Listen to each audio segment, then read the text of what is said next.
up, warriors? I am Kiera and I am back with another YouTube video. She just wants to be beautiful, she goes unnoticed, she knows. Alright, y'all, so you may be already wondering why are we wearing red. If you don't know, you late. It is Sickle Cell Awareness Month. Yes, Sickle Cell, repping that team Sickle Cell. Got my sales necklace. I will put in the bio where you can get all this merch from and all that good stuff. So as you can tell by the title, today's video is about dating with sickle cell. So I feel like this is a very serious topic, and a topic that not a lot of people always talk about, but it is a serious topic that needs to be discussed, and we are going to be bold enough to discuss it.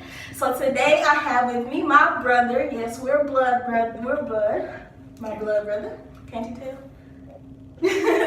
But today we're talking about dating with sickle cell, and it just so happens he's dating a girl with sickle cell. Shocker. So, okay, the first question, let's go ahead and get into this video. So the first question is, what was it like when you found out that your girlfriend had sickle cell, being that you already had some knowledge of sickle cell because you had a sister with sickle cell? What was that kind of like when you found out that she did? Well, the fact that I already had a sister with sickle cell, that's already something on your mind. As far as a filter, having to think about dealing with that. Just so happened that was something that I knew about my girlfriend prior to dating her. And I think that it is very, very important to know that prior to even engaging and getting to know the person, because that is a big deciding factor. It's a lifetime affair, so it's not something that's going to come and go away. That's very vital to know that from the very start. Yeah, I think that's very important because with dating nowadays, we don't really have the morals that we used to have back in the day. And what I mean by that is we can jump in and out of relationships so quickly, and just knowing that you already went in with the mindset, okay, this is serious, and I'm not going in just to be with her short term. I know this is long term, so this is my mindset having to go into it. So I think that's awesome. So the second question is, do you think it's beneficial having knowledge about sickle cell before, being with a person with sickle cell? Very much. I mean, the fact of the matter is, dating is getting to know the person aside from any type of external factors as far as health, history. It's all about getting to know the person for who they are. Right. When you have understanding about sickle cell, it allows you to have preparation down so you can focus more on getting to know the person versus getting to know the illness. Right. The illness should be something that you privy yourself to aside from getting another person, so you can have the full benefit of knowing the person for who they are. Right. And with me having a girl side of sickle cell and having sickle cell, I think that's very important. Like, quick little story, I'm not one to, get into a friendship with somebody and immediately tell them, hey, I have sickle cell, because I want them to get to know me. Even though this is a very serious part of my life, I have sickle cell, but sickle cell doesn't have me, and I'm not sickle cell. So I want them to get to know me before, like, hey, I'm with sickle cell, and now they're just looking at you. And I think a lot of times people's mindset can change because they'll start treating you like you handicapped and like you can't do certain stuff. And yes, there's limits, but that doesn't mean it stops. So I always think it's important to get to know that person before, you want to give them the knowledge about you having sickle cell. So just so they can get to know you. All right, so the next question is, how hands-on are you when your girlfriend has a crisis? Once you see that crisis hit and it is getting to that 10 out of 10 or you need 8 to 9, 10, how hands-on are you? And this is a very vital question. Being the fact that I had a younger sister that has had sickle cell versus having a girlfriend that has sickle cell, they're two different personalities, and you cannot let those conjoin. Being that fact that I have a little sister, it has a different relationship coming to a girlfriend. Sometimes you'll have a person that is a lot more independent than the other. Sometimes you'll have a person that is very dependent. Sometimes you'll have a person that just likes to try to handle the situation before they have anyone else coming out.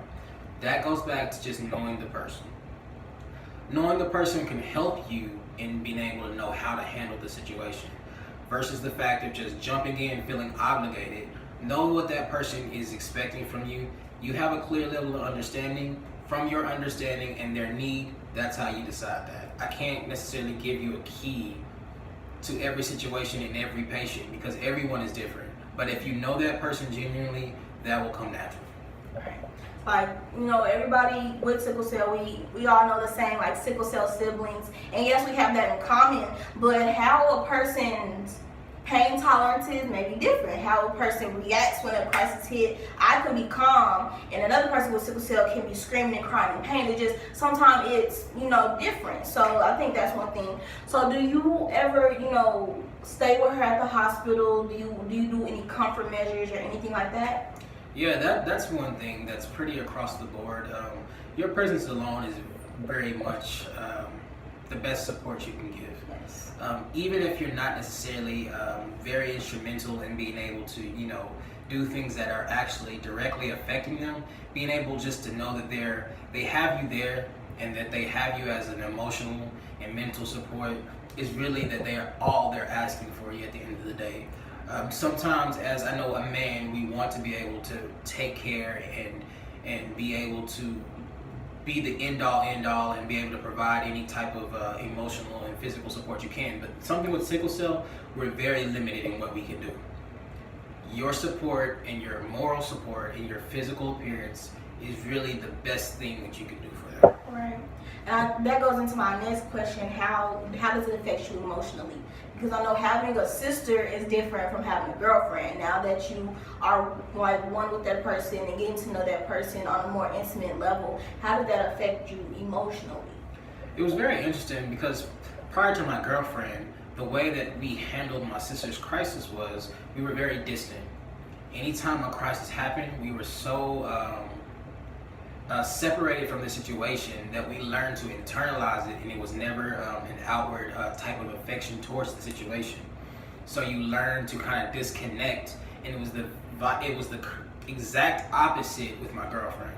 I then had to learn how to be able to be emotionally sound and emotionally stable enough to be in the situation and actually be able to be there versus be distant and internalized. So with that, you have to have a level of emotional stability that you're able to keep your sound of mind so you can be strength for them. I know that it sometimes can be a very, very high intense situation based off of who it is, but regardless of the fact, you have to be so calm, so sound of mind that you're able to think rationally. You're able to think, even in the event of just high medications. There are some things that will be said, some things that will be requested of that are not necessarily the right decision. Being able to be outside of the emotion and being able to think on a rational level is vital, and throughout the whole sickle cell process. So emotional stability is definitely number one. That's really great.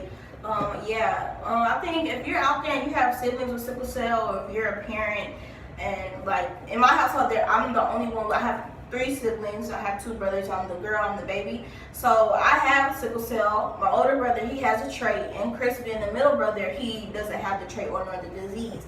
So my parents were very hands-on with me, but for them, they were kind of pushed back, and they just, you know, then came in after I got out the crisis. Then we were back together and stuff like that. But I think it's very important for you to teach your kids, you know, to be one with each other and to support each other and to help each other during that time, because sometimes the emotions that they kept in, we later had to deal with along the way. And that's why some things for his girlfriend, he had to kind of change his mindset because how that was handled when we were younger. So I think that's just a good little thing to talk about in your household to, you know, really have a conversation about. All right, so the next question, what are some pros about having a girl with sickle cell, and what are some cons? I definitely want to get to the pros first because I feel like that's neglected. Everyone that feels they deal with the sickle cell patient or even dates someone with sickle cell feels like they come in with nothing to look forward to. But a pro with sickle cell is that you learn to live life in moderation. You learn to live a healthy, balanced lifestyle because you're not just living for you, you have another person that needs you as far as extra health benefits. So with that, you're always cognizant of what you can do to always have and promote a healthy lifestyle. That's something that we neglect as in our ordinary lives, so being able to have that on the forefront of your mind is always a benefit. 2, you also learn balance with everything. There are some things, whether good or bad, we do in excess. With sickle cell, you always have to have the balance between everything. That's something we always need more in life of. I'll go ahead and get into a cons. There are just some things you have to do without. There are some luxuries that you would just love just to do on a spur of the moment, but there are some things that you do have to pre-plan. You can't just jump in sporadically, not necessarily having a plan. Another con would be that you wouldn't necessarily be able to live life on the edge. There are some things that have to be kind of put on the back burner because it's just not a safe and a wise decision to do. So I'm not saying that you have to live just a boring life, by no means. But be cautious, be aware, and use wisdom in all your decisions. I don't necessarily know if that's a con, but that is in most lifestyles feeling you have to live life a little bit slow down. You can't live a fast life. And that's just for loving your significant other enough to where you want them to be at their maximum potential benefit and to be 100% healthy, So, with that, you have to use different, avenues of caution. So that brings to the next question is, how did you adapt with her having sickle cell? Because, of course, you dated other girls without sickle cell, and now this being your first girlfriend and she with sickle cell. How did you kind of adapt to her? And that goes back to the previous questions. You have to know the person. Knowing the person will allow you to make the necessary changes in life. I had the benefit of growing up with a sister with sickle cell, so I was very privy to a sickle cell lifestyle. Now, that was beneficial, but it was not translated exactly the same in my girlfriend's lifestyle. There are some things that you can and cannot do versus what I've seen before. So with that, you know the person for who they are. The sickle cell comes second. That's not who they are. Once you know the person, that will allow you to make the proper necessary changes and the give and take and what is necessary in order to help them and to grow with them. That's awesome. So that's all the questions that we have for today. I really hope that you enjoyed this video. And dating with sickle cell is a serious topic that needs to be discussed. If you're with somebody with sickle cell right now, I hope these are key points to help you. If you're interested in somebody with sickle cell, these will help you as well. I want to also say, having a disability does not mean you are incapable. It makes that person stronger, and I think there's a different level of intimacy with the person when they do have an illness, because you get to really connect with them on that side and actually get to know them for them and see how much strength it really takes for them to go through what they really go through. So it almost opens your eyes to a new person and opens your eyes to see, man, we really gonna defeat this together now. You did it for so long by yourself, but now we're gonna do it together. Once again, don't forget to like, share, comment, and subscribe. Don't forget, make sure you follow him on Instagram at, what's your Instagram? Young Shaliak. Young spelled YUNG _ Shaliak. SHALIACH. Alright, and make sure you follow me on my sickle cell page at Kiera _ Team Sales. And you can also follow me on my personal page at Kiera _ Sweetheart. Remember, don't forget to like and subscribe. And thank you. Peace.